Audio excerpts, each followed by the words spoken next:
أعوذ بالله من الشيطان الرجيم. بسم الله الرحمن الرحيم. ياسين والقرآن الحكيم إنك لمن المرسلين على صراط مستقيم تنزيل العزيز الرحيم لتنذر قوما ما أنذر آباؤهم فهم غافلون لقد حق القول على أكثرهم فهم لا يؤمنون إنا جعلنا في أعناقهم أغلالا فهي إلى الأذقان فهم مقمحون وجعلنا من بين أيديهم سدا ومن خلفهم سدا فأغشيناهم فهم لا يبصرون وسواء عليهم أأنذرتهم أم لم تنذرهم لا يؤمنون إنما تنذر من اتبع الذكر وخشي الرحمن بالغيب فبشره بمغفرة وأجر كريم إنا نحن نحيي الموتى ونكتب ما قدموا وآثارهم وكل شيء أحصيناه في إمام مبين واضرب لهم مثلا أصحاب القرية إذ جاءها المرسلون إذ أرسلنا إليهم اثنين فكذبوهما فعززنا بثالث فقالوا إنا إليكم مرسلون قالوا ما أنتم إلا بشر مثلنا وما أنزل الرحمن من شيء إن أنتم إلا تكذبون قالوا ربنا يعلم إنا إليكم لمرسلون وما علينا إلا البلاغ المبين قالوا إنا تطيرنا بكم لئن لم تنتهوا لنرجمنكم وليمسنكم منا عذاب أليم قالوا طائركم معكم أئن ذكرتم بل أنتم قوم مسرفون وجاء من أقصى المدينة رجل يسعى قال يا قوم اتبعوا المرسلين اتبعوا من لا يسألكم أجرا وهم مهتدون وما لي لا أعبد الذي فطرني وإليه ترجعون أأتخذ من دونه آلهة إن يردني الرحمن بضر لا تغن عني شفاعتهم شيئا ولا ينقذون إني إذا لفي ضلال مبين إني آمنت بربكم فاسمعون قيل ادخل الجنة قال يا ليت قومي يعلمون بما غفر لي ربي وجعلني من المكرمين وما أنزلنا على قومه من بعده من جند من السماء وما كنا منزلين إن كانت إلا صيحة واحدة فإذا هم خامدون يا حسرة على العباد ما يأتيهم من رسول إلا كانوا به يستهزئون ألم يروا كم أهلكنا قبلهم من القرون أنهم إليهم لا يرجعون وإن كل لما جميع لدينا محضرون صدق الله العلي العظيم اللهم صل على محمد وآل محمد.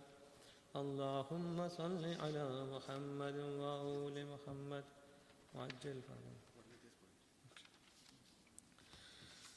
بسم الله الرحمن الرحيم. عن جابر بن عبد الله الأنصاري عن فاطمة الزهراء عليها السلام بنت رسول الله صلى الله عليه وآله قال: سمعت فاطمة أنها قالت: دخل علي أبي رسول الله في بعض الأيام فقال: السلام عليك يا فاطمة. فقلت: عليك السلام. قال: إني أجد في بدني ضعفا. فقلت له: أعيذك بالله يا أبتاه من الضعف. فقال: يا فاطمة ائتيني بالكساء اليماني فغطيني به. فأتيته بالكساء اليماني فغطيته به وسرت أنظر إليه وإذا وجهه يتلألأ كأنه البدر في ليلة تمامه وكماله. فما كانت إلا ساعة وإذا بولدي الحسن قد أقبل وقال: السلام عليك يا أمّا. فقلت: وعليك السلام يا قرة عيني وثمرة فؤادي. فقال: يا أمّاه إني أشم عندك رائحة طيبة كأنها رائحة جد رسول الله. فقلت: نعم، إن جدك تحت الكساء. فأقبل الحسن نحو الكساء وقال: السلام عليك يا جداه يا رسول الله، أتأذن لي أن أدخل معك تحت الكساء؟ قال: وعليك السلام يا ولدي ويا صاحب حوزي، قد أذنت لك. فدخل معه تحت الكساء.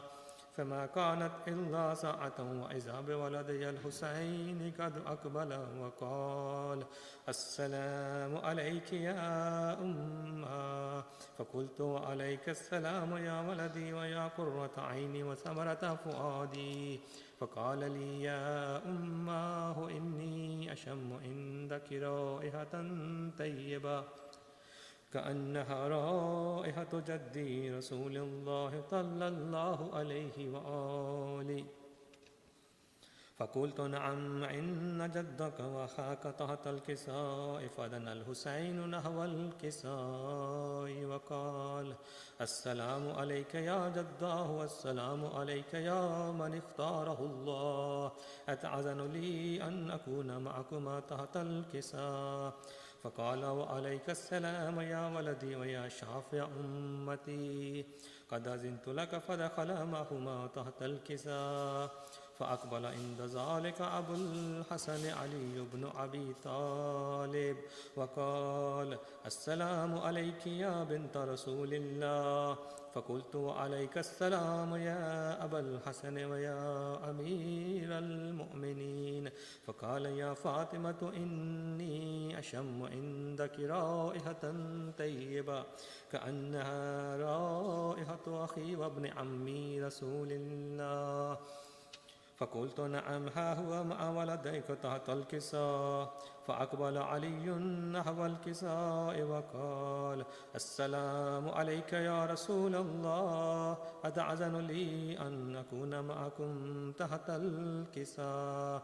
قال له: وعليك السلام يا أخي ويا وصي وخليفتي وصاحب لوائي، قد أذنت لك. فدخل علي تحت الكساء. ثم أتيت نحو الكساء وقلت: السلام عليك يا أبتاه يا رسول الله، أتأذن لي أن أكون معكم تحت الكساء؟ قال: وعليك السلام يا بنتي ويا بزعتي، قد أذنت لك. فدخلت تحت الكساء. فلما اكتملنا جميعا تحت الكساء أخذ أبي رسول الله بطرفي الكساء وأومأ بيده اليمنى إلى السماء وقال: اللهم إن هؤلاء أهل بيتي وخاصتي وحامتي، لحمهم لحمي ودمهم دمي يؤلمني ما يؤلمهم ويحزنني ما يحزنهم أنا حرب لمن حاربهم وسلم لمن سالمهم وعدو لمن آداهم ومحب لمن أحبهم إنهم مني وأنا منهم فاجعل صلواتك وبركاتك ورحمتك وغفرانك ورضوانك علي وعليهم وأذهب عنهم الرجس وطهرهم تطهيرا اللهم صل على محمد وآل محمد. فقال الله عز وجل يا ملائكتي ويا سكان سماواتي إني ما خلقت السماء مبنية ولا أرضا مدهية ولا قمرا منيرا ولا شمسا مضيئا ولا فلكا يدور ولا بحر يجري ولا فلكا يسري إلا في محبة هؤلاء الخمسة الذين هم تحت الكساء. فقال الأمين جبرائيل يا ربي ومن تحت الكساء؟ فقال عز وجل هم أهل بيت النبوة ومعدن الرسالة هم فاطمة وأبوها وبعلها وبنوها صلوات. اللهم صل على محمد وآل محمد. فقال جبرائيل يا رب أتأذن لي أن أحبط إلى الأرض لأكون معهم سادسا؟ فقال الله نعم قد أذنت لك. فهبط الأمين جبرائيل وقال السلام عليك يا رسول الله. العلي الأعلى يقرئك السلام ويخصك بالتحية والإكرام ويقول لك وعزتي وجلالي إني ما خلقت سماء مبنية ولا أرضا مدهية ولا قمرا منيرا ولا شمسا مضيئا ولا فلكا يدور ولا بحر يجري ولا فلك يسري إلا لأجلكم ومحبتكم وقد أذن لي أن أدخل معكم فهل تأذن لي يا رسول الله؟ فقال رسول الله وعليك السلام يا أمين وحي الله إنه نعم قد أذنت لك. فدخل جبرائيل معنا تحت الكساء فقال لأبي إن الله قد أوحى إليكم يقول إنما يريد الله ليذهب عنكم الرجس أهل البيت ويطهركم تطهيرا. اللهم صل على محمد وآل محمد.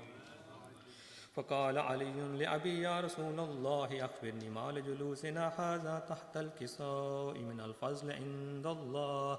فقال النبي والذي بعثني بالحق نبيا واصطفاني بالرسالة نجيا ما ذكر خبرنا هذا في محفل من محافل أهل الأرض وفي جم من شيعتنا ومحبينا إلا ونزلت عليهم الرحمة وحفت بهم الملائكة واستغفرت لهم إلى أن يتفرقوا. فقال علي إذا والله فزنا وفاز شيعتنا ورب الكعبة.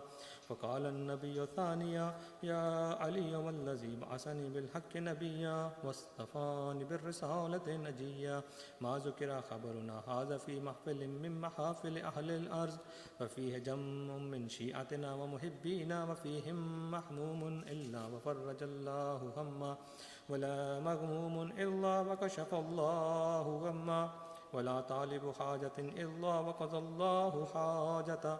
فقال علي إذن والله فزنا وسعدنا وكذلك شيعتنا فازوا وسعدوا في الدنيا والآخرة ورب الكعبة. اللهم صل على محمد وآل محمد. اللهم صل على محمد وآل محمد. اللهم صل على محمد وآل محمد.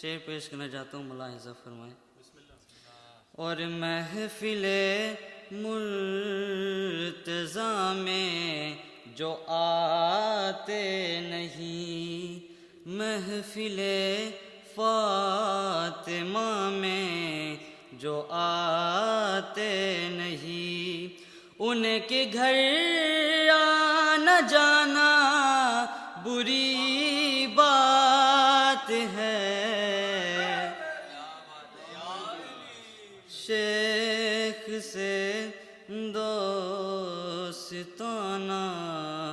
بری بات ہے. سنت مصطفیٰ ہے یہ ذکر علی، سنت مصطفیٰ ہے یہ ذکر علی. اس پہ انگلی اٹھانا بری بات ہے.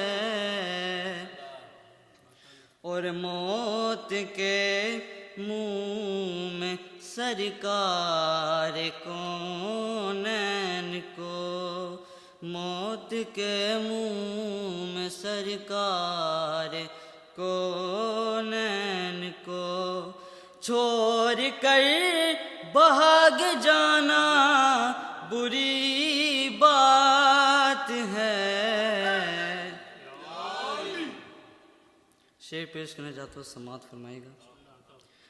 جس کو محفل سے اپنی اٹھا دے نبی، جس کو محفل سے اپنی اٹھا دے نبی، اس کو دل میں بٹھانا بری بات ہے. مقطع پیش کرنا چاہتا ہوں. جو بھی غازی کا پرچم اٹھاتے نہیں، جو بھی غازی کا پرچم اٹھاتے نہیں، ہاتھ ان سے ملانا بری بات ہے. شیخ سے دوستانہ بری بات ہے. درود پڑھیں.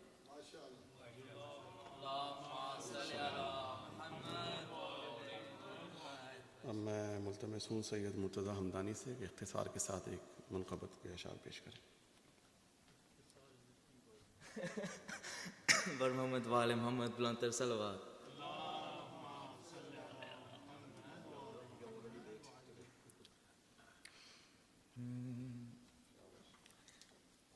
گھر سے مباہلا کے لیے پنجتن چلے، گھر سے مباہلا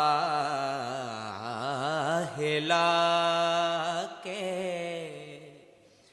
لیے پنجتن چلے، گھر سے مباہلا کے لیے پنجتن چلے. کچھ پھول تھے جو بن کے وقار چمن چلے، اور اس قافلے کی جیت پہ کیوں نہ یقین ہو، اس قافلے کی جیت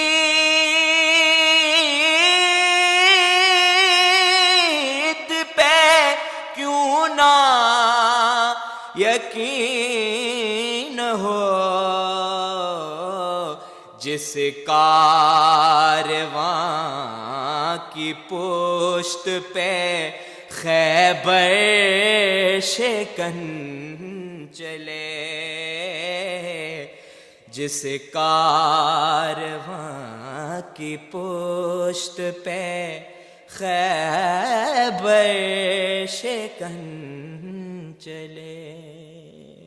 پر محمد وال محمد بلند ترین صلوات۔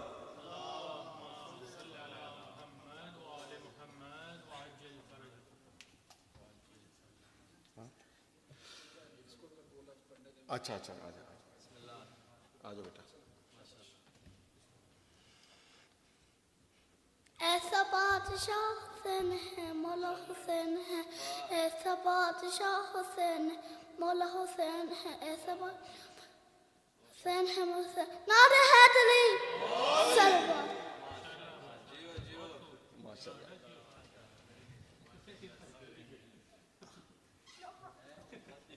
آج معذرت کے ساتھ ہم زیادہ لوگ نہیں پڑھ سکیں گے، میں بھی تیاری سے آیا تھا، میسم بھی آئے تھے، سب لوگ تھے، لیکن چونکہ ہمیں انگلش اسپیچ بھی کرانی ہے اور پھر اس کے بعد سے مولانا مقبول بھی صاحب بھی ہیں، تو میں التماس کروں گا جناب مولانا عمران قسیم صاحب سے کہ زیر منبر آ کے آج کی مجلس سے خطاب کریں۔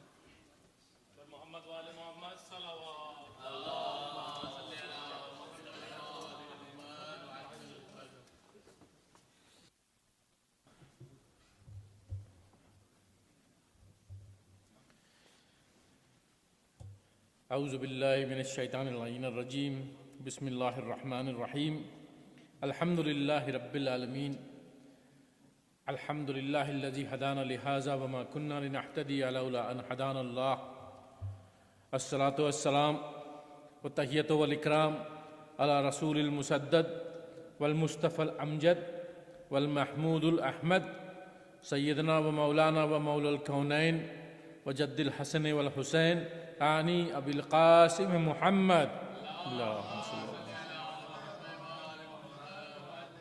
وعلی اہل بیتہ الطیبین الطاہرین المعصومین ولعنۃ اللہ اعدائہم اجمعین۔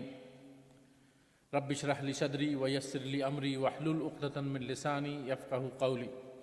قال اللہ تعالی فی الکتابہ الکریم فقولہ الحق، بسم اللہ الرحمن الرحیم، فمن حاجك فيه من بعد ما جاءك من العلم فقل تعالوا ندعو أبناءنا وأبناءكم ونساءنا ونساءكم وأنفسنا وأنفسكم ثم نبتهل فنجعل لعنة الله على الكاذبين۔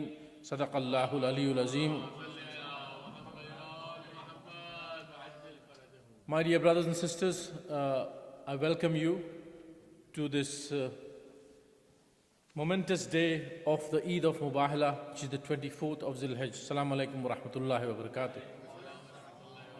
First of all, apologies to Misam, Mudassir and Raza Bhai and others who were prepared with their qasidas and their salam, and my dear State Secretary Kazim Rizvi Sahab. So yeah, that's okay. So we didn't have the time. We always have this shortness of time when we have two lectures. So apologies to them from me as well. What is this day of the 24th of Zil-Hajj? We all know this is the Eid of Mubahala. This is a day when the Quran raised the importance of the Ahlul Bayt alayhim as-salam, right? And it is very easy for the ones who read the Quran, or let's say not read, study the Quran with a little bit of thought. Very easy to see it, what the Quran is saying about the Ahlul Bayt alayhim salam. Now, what am I going to talk about today? I have got some seniors at the back and in front here as well, and some seniors here as well, and some youngsters in front of me, mashallah. I'm going to talk about a different angle today. I tried to bring out different angles. Because why? Because in this gathering, there are people who have heard about the event of Mubahala year after year after year after year, umpteen times.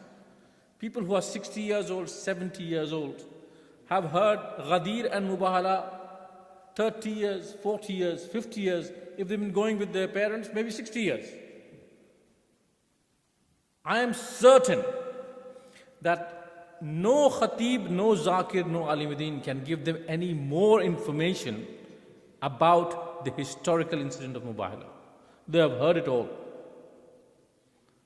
They might, okay, fine, the Noha Khan, the Qasida Khan, they might give a different twist with different words, and they give a different portrayal of the incident as the years go by. What 50 years ago, what the poets said might be different from what the poets of today say. The style. What does that do? That creates a closeness to the Ahlul Bayt. It affects your emotions. It creates attachment towards the Ahlul Bayt alayhimus salam. As far as the historical anecdote is concerned, people have heard the same thing year in and year out. There's no additional information or additional something to take from that incident. They've heard it for many, many years. Now, so what am I supposed to do today? I have been given only 20 minutes. According to Mr. State Secretary, it is also reduced. So, we're under duress here at the moment. So I'm going to try and quickly squeeze through my point that I want to make. I could, Salawat ala Muhammad wa ala Muhammad.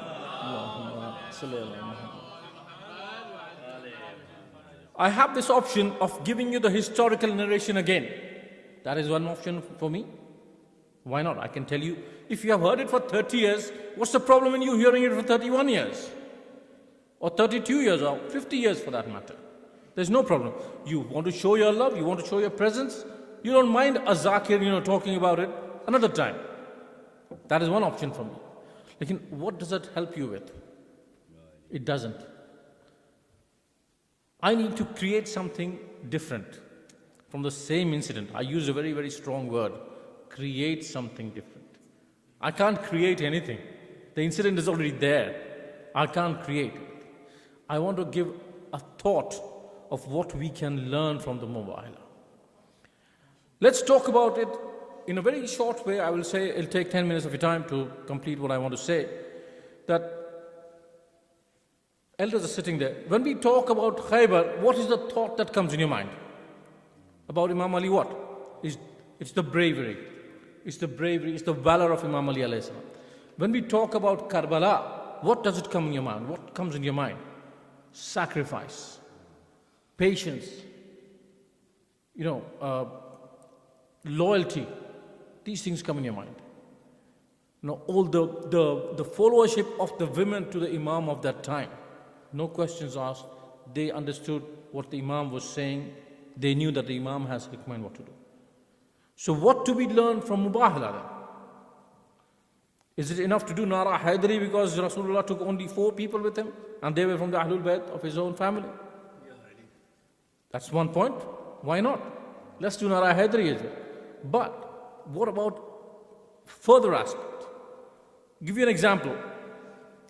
If you have a student who went to school 15 years ago and after 5 years he passed class 5, and after 10 years, he passed class 10th, which over here is GCSE, in your time matriculation or whatever you should call it, O levels or something like that. Now, is it okay, now that he's done his GCSE, is it okay for him to keep studying GCSE again and again? No? So you want him to study further?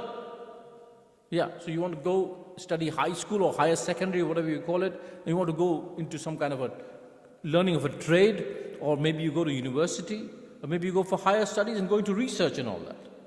So that is how things develop. So what we want to do from the event of Mubahala today is we need to see what we can take now in our age from this event that happened 1400 years ago. That is the whole idea. Because, we all know the event of Mubahala. So when we talk about Khaybar, when we talk about Karbala, and when we talk about Mubahala, what was Mubahala? Let me touch the incident a little bit. The pagans of Mecca, they used to come to attack Rasulullah with their weapons and their armies and their horses and their camels.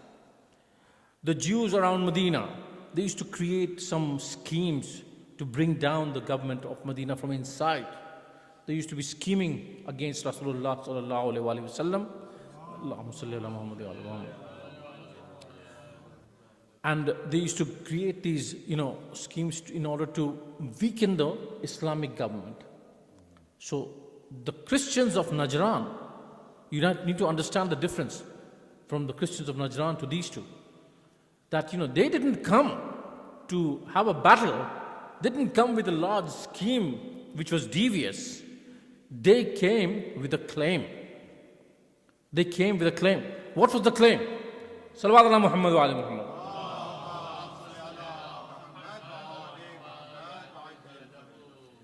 They came with a claim of spirituality. They came with a claim of spirituality. That my relationship to God is closer than yours. So our relationship, the Najrani's relationship to God, was closer than what you claim as the Prophet of Islam. So they came with that claim. And when they spoke to Rasulullah sallallahu alaihi wasallam, they gave the examples. They gave the examples of the Prophet's parents, and they asked the questions of who is your father. And then they said, who is the father of Jesus? There is no father of Jesus. Rasulullah said, there is no father of Jesus. It was a miraculous birth. And then they said, now you see, there was no father of Jesus or Isa alayhi salam. That means God was the father. Then Rasulullah gave them another intellectual reasoning that, if you go on that track, and this is all based on the Quranic verses, ayat number 59 of Surah Al-Imran, if you want to study. Allah said, I built them from mud. Adam and Eve. I built them from water and mud. So Rasulullah gave them this example. So does that mean they didn't have any mother or father? Does that mean that they were the brother and sister of the God? Yeah. So, they were stymied. But then they kept saying, no, we don't agree with you. Sometimes you will also have an argument, and you might have been on the type of side that the Najranis took, that you are losing the argument, but you don't want to give up your space because you want to stick to your argument. Even though you have no intellectual reasoning anymore left, but you want to stick to it because otherwise you lose and you lose face. We should have the understanding to accept the truth whenever it comes to us. That is the whole thing. So if we accept the truth, it's no point, there's no harm in losing that, battle, that argument. Sometimes we want to win the argument and we lose a relationship. It happens a lot. In our communities, it happens a lot. Many communities, it happens a lot. It's not exclusive to our communities. But there's no need to win the argument. And this is when the ayat that I recited, it says that, once you've given them the knowledge, don't argue. If they keep arguing about me, don't argue. Take your sons, ask them to bring their sons. Take your women and ask them to bring their women. And take yourselves and ask them to bring their selves. And then they invoke the curse of God on the liars, the Kazibin. So I touched this incident because I had to. So this was their claim, and Rasulullah, when they asked him to come over there for the Mubahala, and the time and the place was agreed, and then the Mubahala was about to happen, and there was one bishop who saw some people coming with the Prophet of Islam, and he asked the local people of Medina, who are these people? And they explained who these are. It's the daughter, it's the grandchildren, and the son-in-law and cousin of the Holy Prophet of Islam. And then he said, I'm not going to have a Mubahala with these people. And he said to his other bishop, don't indulge in a Mubahala with them, because I see faces, if they invoke the curse of God, then even the mountains will move. There will be no Christian left after this. So make peace with them. So they had this intellect. The problem is that, now the Muslims don't have that intellect. That's the problem. However, they didn't have the enough intellect to accept Islam. They accepted defeat, because I don't want to engage in a battle with them. But they said, no, we'll remain Christians. Rasulullah sallallahu alaihi wasallam had already given them the option.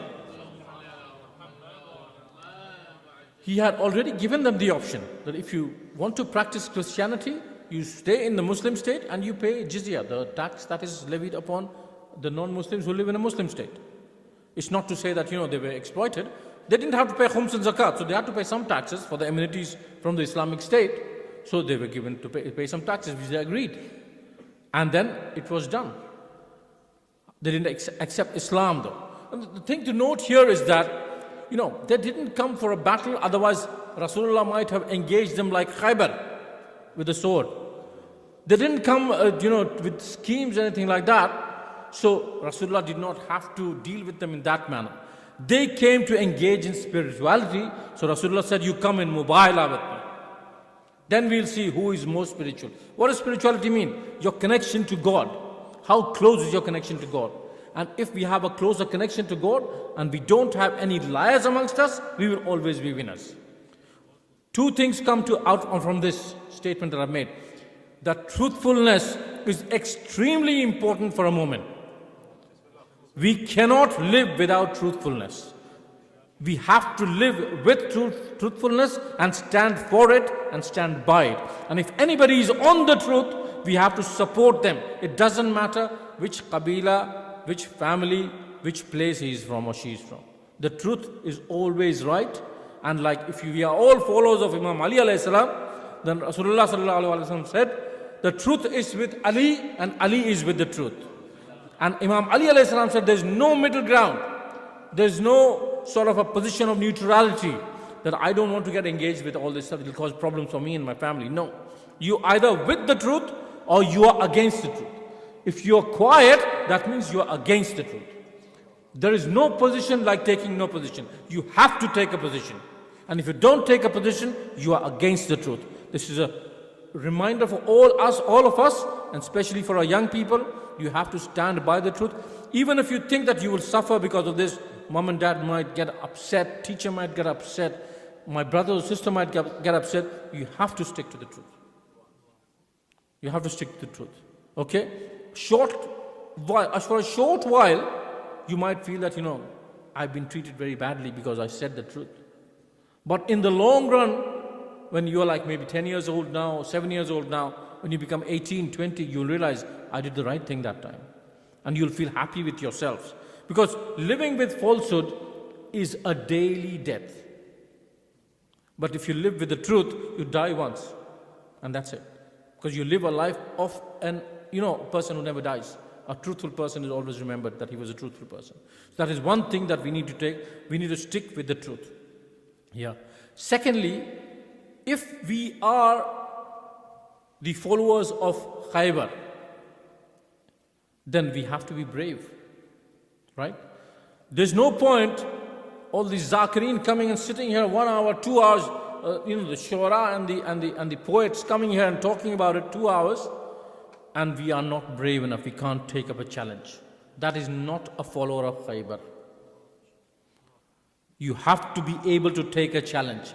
A follower of Amirul Mu'mineen alayhi salam is not a coward. Now that doesn't mean you go and start fighting with anybody on the street. No. When the tough times come, you have the ability to stand up and deal with it. And support people who are weaker than you. That's one thing. Secondly, if you are a claimant of being a follower of Karbala, then you cannot stand by without giving sacrifice. We have to be able to sacrifice. We cannot say it's too tough to sacrifice this. Because at the one time, we are claiming we are followers of Imam Hussain alayhi salam and Bibi Zainab salamullah alayhi, salawat ala Muhammad wa ala Muhammad. And then when the time comes for sacrifice and patience, we say, I can't do this, I don't want to do this. You go ahead and do it. No. We have to prepare ourselves, our mind, to be able to sacrifice like Imam Hussain alayhi salam. He gave up everything. Money, position, status, peace, even his dignity, he gave up for the sake of Islam. So if we feel undignified, we sacrifice something, remember Hussain and Zainab. Remember the women of Rasulullah's family, what they gave up. They gave up their dignity as well. So they could talk about these incidents of Karbala wherever they went. And that is how it has reached us to sacrifices. And then if we are the followers of Mubahala, apart from the Nara Haidari, We need to have some level of spirituality in us. If we don't have spirituality, there's no point in having these Jashan, all the Jashan that you have. And we go away after having niyaz and salat, and we go away home as if nothing has changed. It has to shake us inside to develop our sense of spirituality a bit more. How do we develop it? We do it through the Quran. We learn the Quran in a better way. Little by little, not saying that you start, becoming like a Quranic professor now. Little by little, if you knew 2 chapters yesterday, let's start by doing another 2 verses. Add. Summer holidays, people are with families, children are at home. Let's engage with the Quran. Let's see how much we can study. Muharram is in the month of Quran. Muharram is the month of summer holidays. So we can engage with the Quran a lot more. Learn the Quran a bit more. All the people who do the qasidas and noahs, that's not enough. You have to engage with the Quran, and we have to follow the Quran. And we have to live by the Quran. That is how we stand by the truth. That is how we learn to sacrifice. That is how we learn patience. And that is how we learn spirituality. Moulana Sahib, is he coming, or I can carry on longer? Okay, fine. So I'll carry on a bit longer. My time is over, that's why I asked. Salawat ala Muhammad wa ali Muhammad. Spirituality is given a seed or the soil and the water when you come here in places like these. You come and sit and you listen. No zakir is going to create spirituality within you. You have it within you. You have your fitrah, which is connected to Allah already. What we need to do is, we need to let it grow and flower and blossom into plants, into flowers and fruits. How does that happen? This place is only giving the means, the soil and the water and the air. And then you do the salat on time, which we have tried to do salat on time. If you prioritize Allah subhanahu wa ta'ala, Allah subhanahu wa ta'ala will prioritize us on the day when there is nobody to help us. So we need to engage into spirituality, which is helpful for us not even now, but later on in the grave and after the barzakh on the day of Qiyamah. So that way we start learning slowly by slowly and engage our connection with Allah subhanahu wa ta'ala stronger. When we get stronger, because we have a good connection with Ahlul Bayt alayhim salam. MashaAllah, we all are lovers of the Ahlul Bayt alayhim salam. We all speak highly of them. We come to this Jashan, we come to the Majlis, we come to the Milad, all that stuff, and we learn about them. We have a good connection with them. We have a good relationship with them. But it is not enough. I always put a but there, and you say, oh my God, this person is always doing a but. Salawat ala Muhammad wa ali Muhammad. There has to be a but, my dear brothers and sisters. It is all good to have this verbal and physical loving relationship and respect for the Ahlul Bayt. But we need to find what solutions they gave us so that we can provide, as the community of the Ahlul Bayt, we can provide solutions to the general society, which we are lagging behind in. They didn't just say, okay, do the Nara Haidari and do the Salawat and that's enough. No. They gave solutions of major issues of the society, of the person.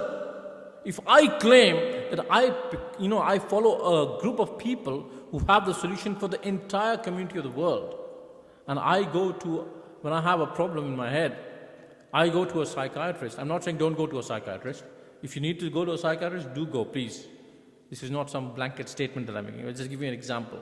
That if I have this claim that I have this group of people who have solutions to issues of humanity, and when I have some issue, I go to a psychiatrist and say, I need your help. Help me with it. First of all, I have reached that point because I have been away from those group of people. That's the first thing. Okay. Secondly, if we have some medical issues, we need professional help. There's no question about that. Now, that psychiatrist might think that either you are mad or you think that I'm mad. Because you claim to have solutions for 6-7 billion people. And when you have a personal issue yourself, you come to me. Either you are mad or you don't have anything to show. That is our situation.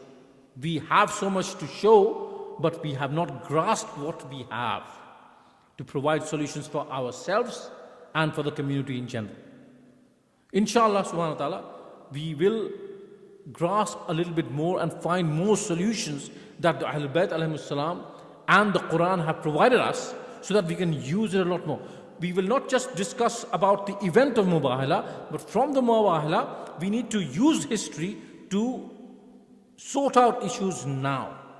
Because if when Imam alayhi salam comes in, inshallah ta'ala, when the Zuhur happens, let's imagine if the Zuhur happens in our lifetime, and Imam alayhi salam is giving a lecture somewhere. He's doing some sermon, and we are fortunate enough, inshallah, to be able to go and listen. I have got to ask you a question. Is he going to talk about history, or is he going to talk about the situation right there and then how to deal with it?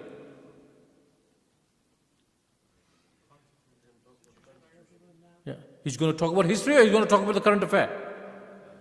He's come to sort out the current affair, right? So we need to use history in order to sort out, or be able to sort out our current affairs now as best as we can. We don't wait for a solution provider to come and sort us out. Because if the solution provider sees that these guys are not ready to take my solutions, they don't have the capacity in them to take my solutions, he will not come. What's the point in coming? These guys are not able to.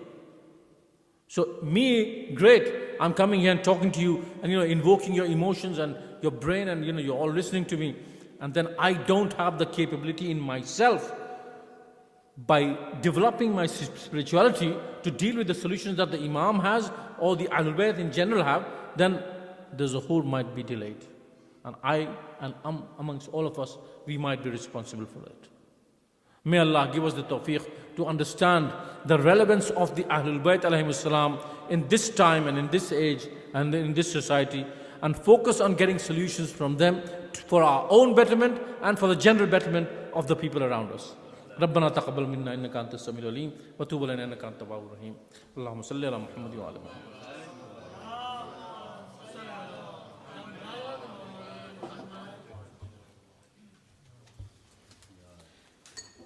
بہت شکریہ مولانا عمران قسیم صاحب، آپ نے بہت اچھا موضوع آج کا لیا، قرآن کی تلاوت کی اہمیت. بالکل جیسا علماء کرام سے سنتے آئے ہیں کہ کچھ چیزیں روز محشر ہم سے شکوہ کریں گی، اس میں جیسے مسجد ہے علاقے کی اور قرآن بھی ہے، کہ وہ شکوہ کرے گا کہ وہ رحل میں رکھا رہا، کسی نے پڑھا نہیں. کوئی کہے رسول سے پیاروں کو لے چلے، کوئی کہے رسول سے پیاروں کو لے چلے، کیوں صرف اہل بیت ہیں یاروں کو لے چلے. سارے جو ایک سے ہیں تو ساروں کو لے چلے، گر چار بیٹیاں ہیں تو چاروں کو لے چلے. معیار سچ پہ سرس معمور ایک ہے، صیغہ نساؤنا کا ہے اور مستور ایک ہے. صیغہ نساؤنا کا ہے اور مستور ایک ہے. اس کاروان خیر میں آگے چلے رسول. آخری بند ہے، اس کے بعد میں مولانا کو نمبر دے دوں گا.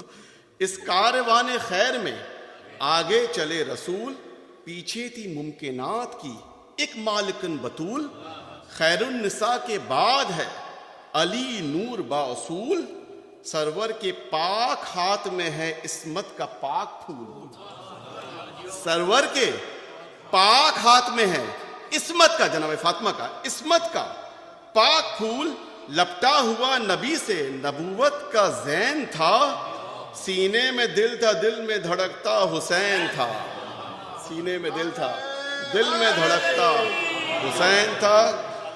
اب میں ملتمس ہوں جناب مولانا عمران مقبول الوی صاحب سے کہ آج کے جشن سے خطاب کریں. اصل میں وہ مولانا عمران قسیم صاحب کا وقت پورا نہیں دیا نا میں نے آج، تو ذہن میں وہی نام ہے ابھی تک. جی نعرہ تکبیر، نعرہ تکبیر، نعرہ رسالت، نعرہ رسالت، کل امام نعرہ حیدری، حسینیت، حسینیت، یزیدیت، یزیدیت، دشمنان اہل بیت پہ صبح شام لانا، بلندتر سلامات. اللہم صل علی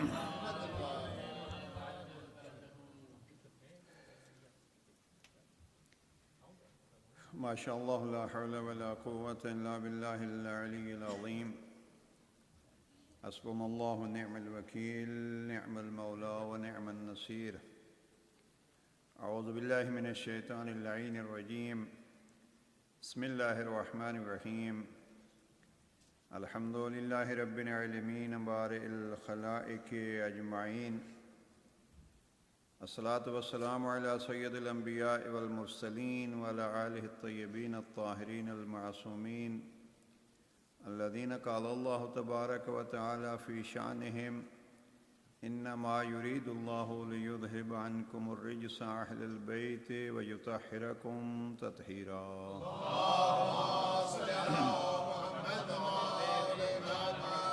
ورحمة الله على محبيهم ومواليهم وشيعتهم أجمعين ولعنة الدائمة على أعدائهم ملعونين.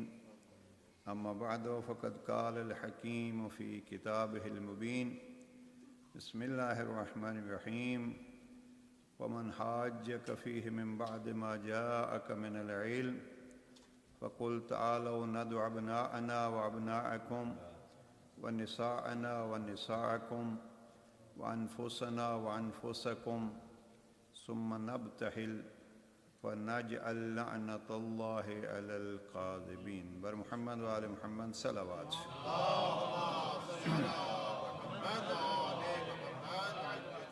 جشن مباہلہ ہے آل محمد کی ایک ساتھ مل کے کائنات کے سامنے عظمت کا نمونہ. اس دن کا نام ہے مباہلہ.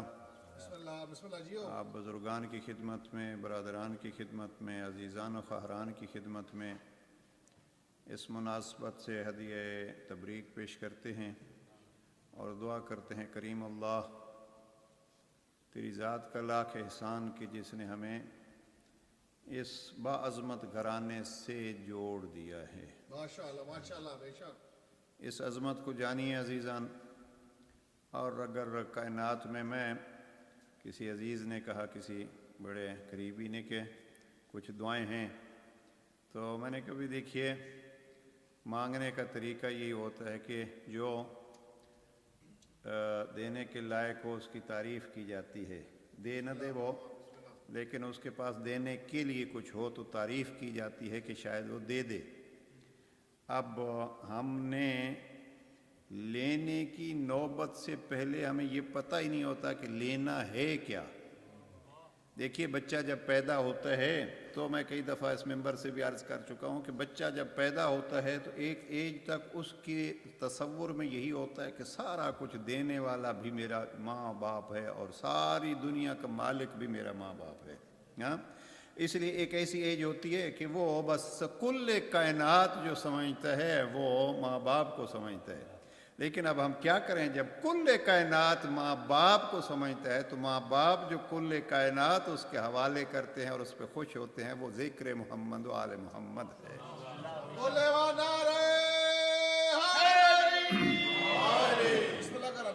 ماں باپ ہم نے دیکھیں ابھی کھاتے پیتے گھرانے سے الحمدللہ یہاں سارا سسٹم وہی ہے. اگر آپ بچے کو بچپن میں جیسے فرض کیجئے کسی کے ہاں لیٹ اولاد ہوئی یا فیملی میں بچہ پیدا ہوا اور اس میں تو اچھے اچھے گفٹ لائے جاتے ہیں. میں نے فیملیوں میں دیکھے بڑے سے بڑا قیمتی سے قیمتی گفٹ جو ہیں وہ آئے تو وہ اتنی خوشی نہیں ہوتی. لیکن ماں باپ کو سب سے بڑی خوشی تب ہوتی ہے جب بچہ جو ہے وہ اپنی توتلی زبان سے یا علی کہتا ہے. اور اس لیے عرض کر رہا ہوں کہ دعا اگر مانگنی ہو تو آج مجھے کچھ نہیں دعا منگوانی. دعا منگوانی ہو تو کسی سے کچھ مانگنا ہو تو طریقہ یہ ہوتا ہے کہ اس کی تعریف کرو. اب ہمیں نہیں پتا کہ کیا مانگنا ہے، اس لیے کہ جب ہمیں پتہ ہی نہیں تھا کہ مانگنا کیا ہے تو اس وقت بھی ہمیں ماں باپ نے انہی کی تعریف سکھائی تھی. لہٰذا ہم اپنی ماں باپ کے اس تعلیمات کو دہراتے رہیے. جب ہم اس گھرانے کی تعریف کو دہراتے رہیں گے تو اب جس کے طرف سے اس گھرانے کو عظمت ہے وہ اللہ جانے اور دعائیں جانے اور یہ وسیلہ جانے. صلوات پڑھ لیجئے محمد و آل محمد. باقی مبالہ ہمیں کیا پڑھنا ہے، سنا ہوگا آپ نے، میں سن نہیں سکا، مولانا صاحب پڑھ گئے ہوں گے. اور اگر کہیں تو میں شروع یہاں سے کروں کہ آیت مبالہ جو ہے وہ اس کا ریفرنس کوئی بچہ بتلا دے تو بڑی خوشی ہوگی. ہمیں ایک صلوات پڑھ لیجئے محمد. ہاں جی ٹھیک ہے، ایک صلوات اور پڑھ لیجئے محمد. یہ سورہ آل عمران کی آیہ نمبر 61 ہے، اور یہ پہلا جملہ جو ہے وہ ہے. میں آج 3 آیتیں پڑھنا چاہتا ہوں، اور میں نے کہا ہے کہ مجھے ٹائم جو ہے وہ نہیں، مجھے وہ بتلائیے گا کہ ختم کب کرنا ہے، تو وہ مجھے پتہ ہے مجھے کب ختم کرنا ہے. انشاءاللہ جو ہے وہ کھانے میں ہم رکاوٹ نہیں بنیں گے. عزیزان برادران، حقیقت یہ ہے کہ میں نہ معلوم آج کیوں، جب نماز نوافل 2 رکعت نوافل ہیں اس عید مباہلہ کے، وہ ظہر سے آدھا گھنٹہ پہلے پڑھیے. اب ظاہر وقت گزر گیا ہے، لیکن آئندہ کے لیے اور وہ ذہن میں رکھیے. اور اس کا طریقہ یہ ہے کہ پہلی رکعت میں الحمد کے بعد 10 دفعہ سورہ قل هو اللہ پڑھیے، اور دوسری رکعت میں الحمد کے بعد 10 دفعہ آیت الکرسی پڑھیے اور 10 دفعہ سورہ قدر پڑھیے. اور نیت کیا کیجئے، میں جس حوالے سے مجھے اس میں دلچسپی ہوئی، اور وہ یہ کہ نیت کیا کریں گے اس میں، کہ اس گھر سے قرب کی وجہ اور اس عطا کی وجہ پر ہم اللہ کا شکریہ یہ 2 رکعتیں نماز پڑھ کے مباہلے کے دن ادا کر رہے ہیں. مجھے لطف اس پہ آیا کہ آپ کو عمل جو انجام دینا ہے، اور وہ علیحدہ بات ہے، میں اس طرف نہیں جاتا کہ توحید پڑھیے، اللہ کی توحید ادھر، آیت الکرسی پڑھیے وہاں بھی توحید، انا انزلناہ فی لیلۃ القدر میں کہ وہ ایک چیز کو مقام کیا دیتا ہے، وہ نمونہ پروردگار کا. لیکن یہ سارے پر نمونے پڑھ کے نیت کس کے عنوان سے تھی؟ نیت یہ تھی کہ تیری ذات نے اس گھر سے ہمارا ایک تعلق جوڑ دیا ہے، ہم شکرانے کی یہ 2 رکعت نوافل پڑھ رہے ہیں. لہذا اگر نہیں پڑھ سکے تو اس کو ذہن میں رکھیے گا. اور آیت جو ہے یہ تو مشہور آیت ہے، کم از کم مباہلے کے حوالے سے سورہ آل عمران میں 50 کے قریب آیات ہیں. ایک بات یہ ذہن میں رکھیے، یہ ایسے نہیں ہے کہ وہ آئے ہیں اور آ کے تو مباہلہ شروع ہو گیا ہے، نہیں. کافی دن جو ہے وہ پہلے تو یہ ہے کہ پیغمبر نے خط لکھے تھے، پیغمبر اکرم نے دعوت دی تھی، آؤ اور اسلام کو جانو پہچانو. اس لیے ان کو یہ غصہ تو یہی تھا کہ ہمیں دعوت دی ہے، ہم بن بلائے مہمان ہوتے اور وہ ہمارے ساتھ برتاؤ ہوتا کہ رخ موڑتے تو پھر بات تھی. لیکن ہم تو دعوت پہ آئے ہیں، ہمیں خود بلایا ہے، اور خود بلا کے جب رخ موڑا تو کہا کہ یہ کیا ہے، اب مجھے نہیں معلوم کہ کیا ہے. جب یہ رسول کی زندگی میں، اللہ کے گھر میں رسول کے رخ موڑنے کی وجہ سے باہر نکلے، اب ڈھونڈتے پھر رہے ہیں. اور جو مدینہ میں ان کے قریبی تھے، نام بھی لکھے ہیں کہ قریبیوں سے پوچھا یہ آپ کے رسول کا اخلاق کیسا ہے، انہوں نے بھی میری طرح کہا ہمیں پتہ نہیں، لیکن بھلا ہو ان کا کہ ایک پتہ بتلایا کہ جس سے پتہ چل سکتا ہے، اور اس پتے کا نام ہے علی ولی اللہ.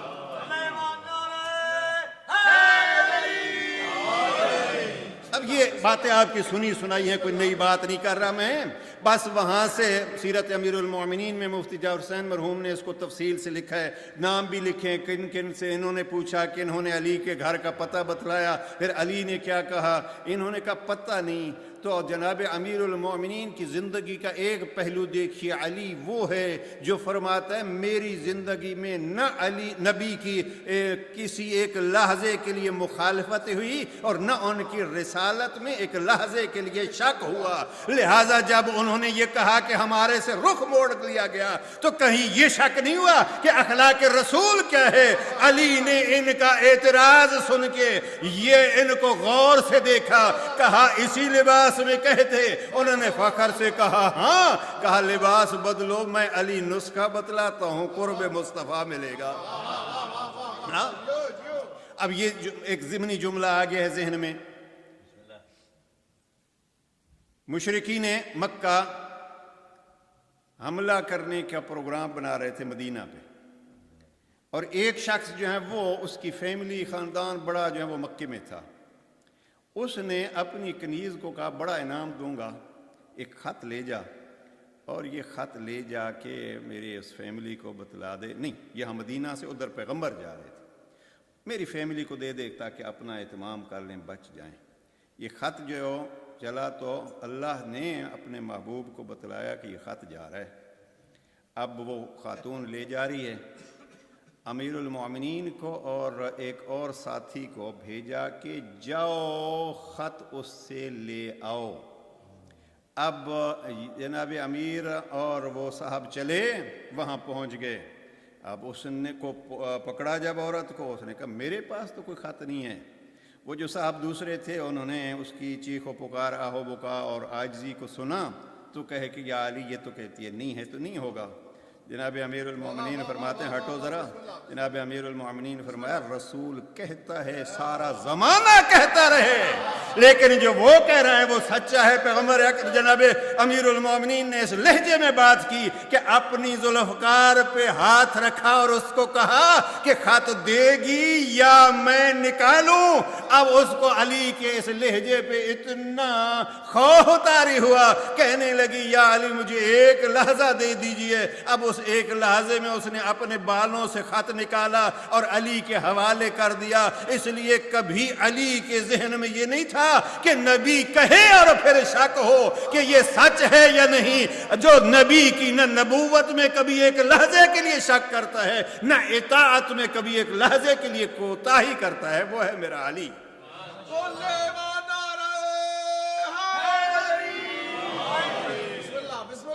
ایک صلوات پڑھ لیجئے محمد و آل محمد. اب آگئے یہ اس حوالے سے عرض یہ کر رہا تھا کہ یہ پورا ایک واقعہ ہے. دعوت دی گئی تھی ان کو اور تقریباً 50 کے قریب آیات ہیں، اور ان میں یہ جو آیت ہم آیت مباہلہ جو کہلاتی ہے، آیت مباہلہ سورہ آل عمران کی آیت نمبر 61، اس میں شیخ نور اللہ ششتری، سید تھے مشہور شیخ ششتری ہیں مرعشی، آگرے میں ہندوستان میں ان کی قبر ہے، مزار ہے. ان کی ایک بہت پیاری کتاب ہے احقاق الحق، اور اس احقاق الحق میں انہوں نے 60 اہل سنت علماء کے حوالے سے لکھا ہے کہ یہ فقط اور فقط اہل بیت کے لیے آیت اتری ہے. اور اس کو اگر جو مطالعہ کے شوق رکھتے ہیں آغایون برادران خصوصاً خواہران جو اہل مطالعہ ہیں، یہ تفسیر نیٹ پہ بھی اردو میں موجود ہے. تفسیر نمونہ جو 27 جلدوں میں ہے، تفسیر نمونہ کی آپ دوسری جلد میں جائیں گے تو میں اگر بھول نہیں رہا تو 16 حوالے آیت اللہ ناصر مکارم نے اس احقاق الحق کے حوالے سے لکھی ہیں کہ جن جن علماء اہل سنت نے آیہ مباہلہ کے ضمن میں لکھا ہے کہ یہ آیت اہل بیت کی عظمت کے لیے ہے. اب ابھی آپ شعر سن رہے تھے، وہ بھی ایک مفہوم اسی آیت کا کہ سیغے سارے جمع کے تھے. لیکن عزیزان پتہ نہیں آپ نے سنا ہو یا نہ سنا ہو، میں پہلی دفعہ اس ممبر سے پڑھ رہا ہوں، اور وہ یہ ہے کہ رشتے پیغمبر کے ساتھ 3 پہلو جوڑے گئے. ایک ہے پیغمبر کی ذات، ایک ہے بیٹی، ایک ہے بیٹا. اب تیسرا رشتہ کیا ہو؟ اب رشتہ وہ آپ خود طے کرتے رہیے، اس لیے کہ کسی نے کہا، لوگوں کو بھی رشتہ معلوم نہیں ہوا، کسی نے کہا کہ علی گئے تھے بیٹا بن کے، اس لیے کہ داماد بھی بیٹا ہوتا ہے. تو اب رشتہ جو بھی جوڑیے، لیکن ہر کسی نے لکھا وَأَنفُسَنَا وَأَنفُسَكُمْ، ہم اپنے نفس کو لاتے ہیں. یا کسی اہل سنت عالم نے خوب ترجمہ کیا، ہم خود آتے ہیں، تم خود آ جاؤ. اب جو خود مصطفیٰ ہو اس خود مصطفیٰ کو علی کہتے ہیں.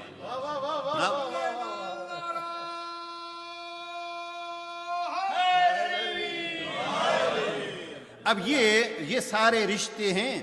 لیکن میں جو چیز عرض کر رہا ہوں وہ یہ ہے کہ عزیزاً ایک تاریخی بحث ہے، ذرا اس کو غور سے سنیے گا کہ آپ شعر میں سن چکے ہیں کاظم بھائی سے کہ سارے سیغے جمع کے تھے، نساء بھی اور نساء اور بھی تھیں.